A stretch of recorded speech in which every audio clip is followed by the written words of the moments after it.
Coast Termite at 800 Pacific. Call now and get 10% off your termite treatment. If you're an apartment or HOA owner, Pacific Coast Termite can help you too. That's 800-722-4342 or visit PacificCoastTermite.com today. News that matters to you around the bay, around the world, around the clock. All News 106.9 and AM 740 KCBS. It's Monday, September 26, 2022. Coming up on KCBS, Italians have voted heavily in favor of a far-right government. A town nearly destroyed by pests shows its resilience. I'm Jennifer Hodges. Jet fuel prices decreasing, but why are airline ticket prices going up? CBS News Brief. Secretary of State Antony Blinken tells 60 Minutes there's an easy way to end the hostilities in Ukraine. Vladimir Putin has a clear way out of the war he started, and that's to end it.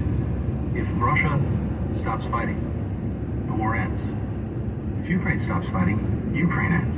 Italy may soon get its first far-right government since the end of World War II. Giorgia Meloni would be the first woman to lead the country. Because the great objective that we've always had as a political force is of ensuring Italians may once again be proud to be Italian.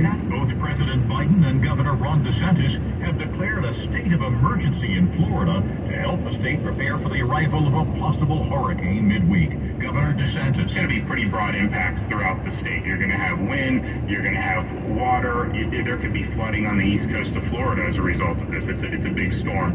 CBS News Brief. I'm Christopher Cruz.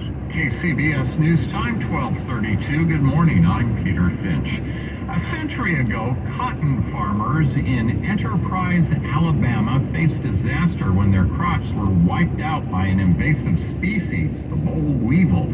Rather than accept defeat, the farmers switched to growing peanuts and the town was saved.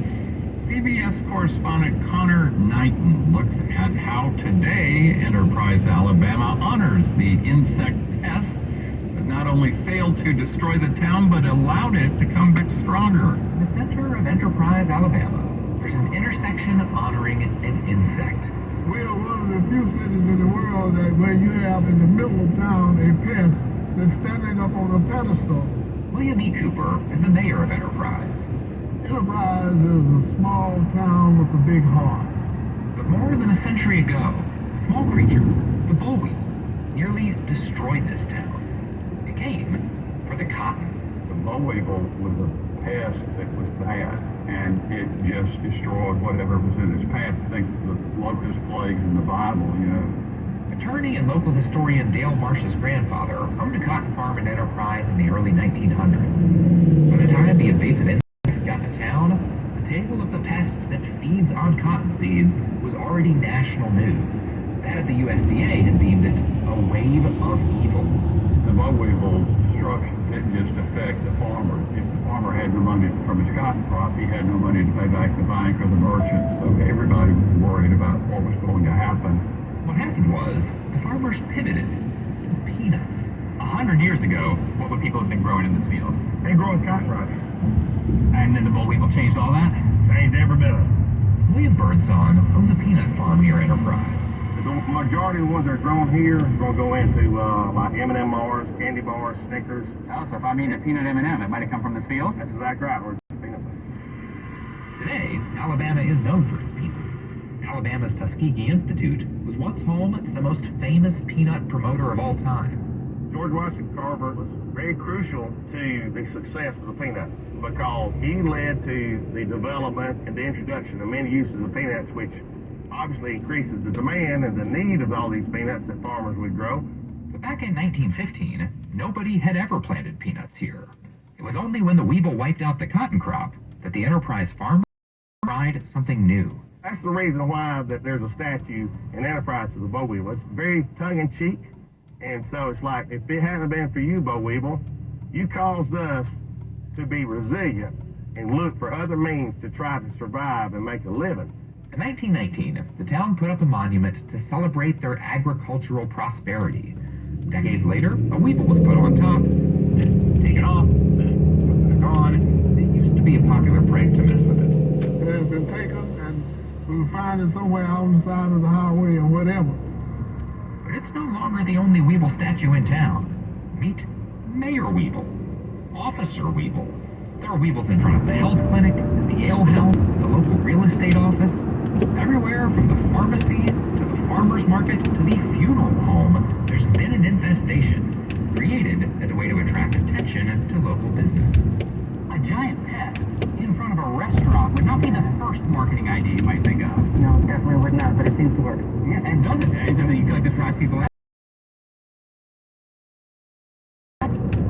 The boll weevil continues to bring prosperity to Enterprise. There's the Nut Company, Boll Weevil Lane. The Boll Weevil Soap Company sells unboll-weevable lotion.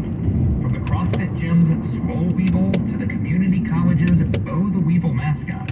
You might be the last living Boll Weevil left in this town, right? So it seems like most of your brothers and sisters all got kicked out. The pest is baked into the fabric of the local community. Even a national chain has played along.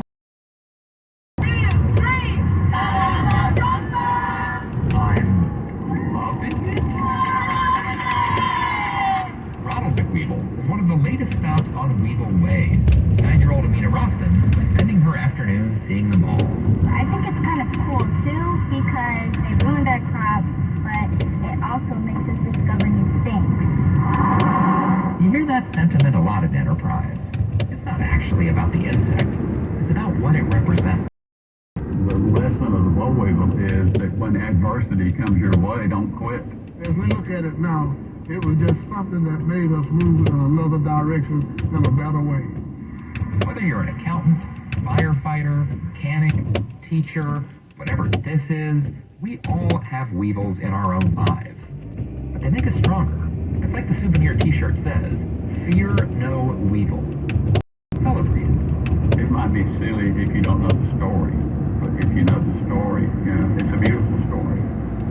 That was Connor Knighton reporting KCBS News Time 12:37. We'll check traffic in 60 seconds. You wanna go? All of you who wanna go to college, wanna go? You best listen to this knowledge. Listen. You gotta be a go-getter, cause it's hard to get there. Get up in their faces, get up in their face. Excuse me, mister. You say you're my teacher, you say you're my preacher. Excuse me, mister. You act like you're large and you say you're in charge. So show me, what is it that I need? So tell me, the books I should read. Somebody hit me with the 411. There are steps to take, there's a job to be done. I want step 1, step 2, step 3 spelled out. All the info is what I'm about. So ask for help and do not know how to go. That's it, let's rock. That was Farnsworth Bentley with Wanna Go. For more college info, visit knowhowtogo.org. Brought to you by the American Council on Education, Women Foundation for Education, and the Ad Council. Frank Munich's got the 411 on traffic. He joins us from the traffic center. And indeed, all the info is what we're about. And we can tell you that we have a problem on northbound 880 and 98th Avenue in Oakland. That's a two-car crash. In fact, it's a truck and a compact car that mixed it up. Both are on the right-hand shoulder, so no indication that lanes are blocked. We do have some weather advisories in effect this morning. A high wind advisory in effect for Highway 580 over the Altamont Pass. And just within the last 40 minutes, a heavy fog advisory up for the Golden Gate Bridge, although it's not as dense as it can be across that span. Your next update at 12:48 on the traffic leader at KCBS. Mostly cloudy at the coast and near the bay with some of that fog that Frank just mentioned. Overnight lows, mid-50s to low 60s. Later today, we'll see partial clearing at the coast. It will become sunny by the bay. It'll be sunny all day inland. Some expected highs here Monday. San Francisco, 70 degrees downtown, 67 at Ocean Beach. Oakland and SFO, 75 degrees. San Jose, Redwood City, and Napa, 82. Santa Rosa and San Rafael, 84 degrees. Morgan Hill and Concord looking to the high today of 89 degrees. Traffic and weather together on the 8th on All News 106.9 and AM 740 KCBS. Hey, over here. What? Right here in the back. Where?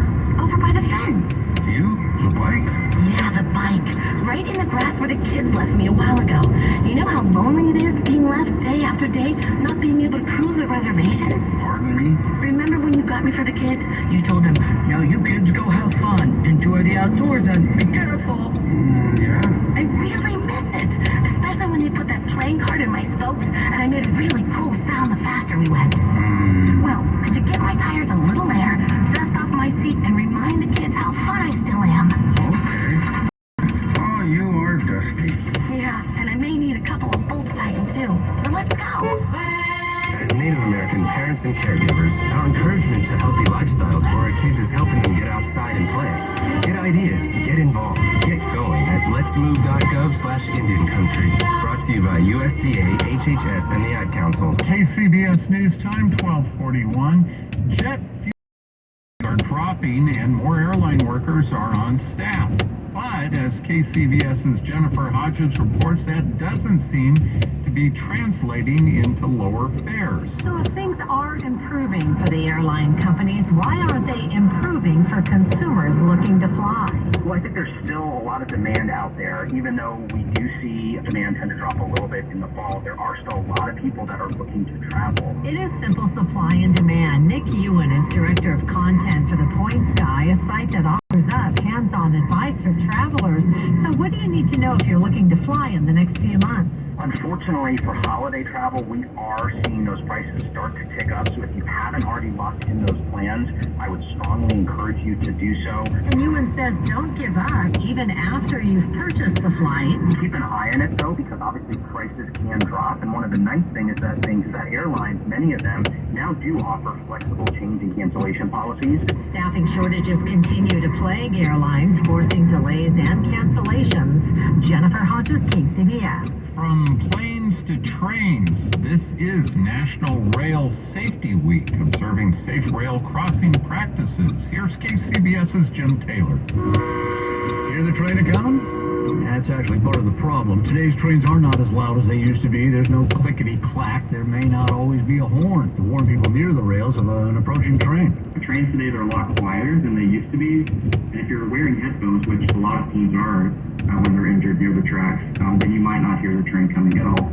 Mark Chandler, Senior Research Associate, Safe Kids Worldwide, in a joint campaign with Union Pacific to spread the word about the dangers of that train going by. Every 5 days, a child ages 19 or under is killed in a collision with the train. And for every fatal injury, we see at least 3 non-fatal injuries that are often traumatic and require extensive medical treatment. Sometimes it's kids playing on the track. Sometimes it's just one child walking along wearing headphones or earbuds. So we see this often with both kids and adults actually taking the train tracks as a shortcut to get from point A to point B in a community.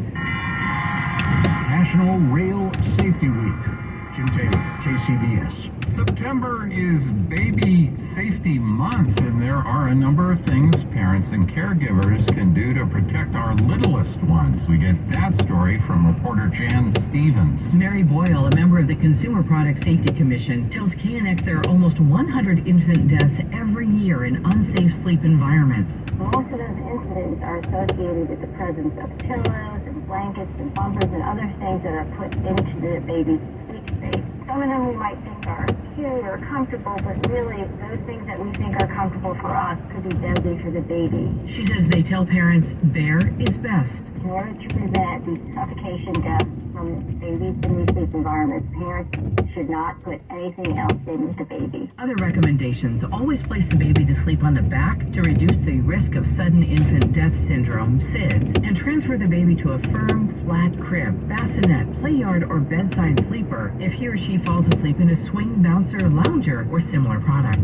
Jan Stevens, KCBS. Coming up on KCBS, Roger Waters of Pink Floyd fame may have played Chase Center in San Francisco the other night, but his upcoming concerts in Poland have been canceled. We'll tell you why straight ahead. KCBS News Time is 12:45.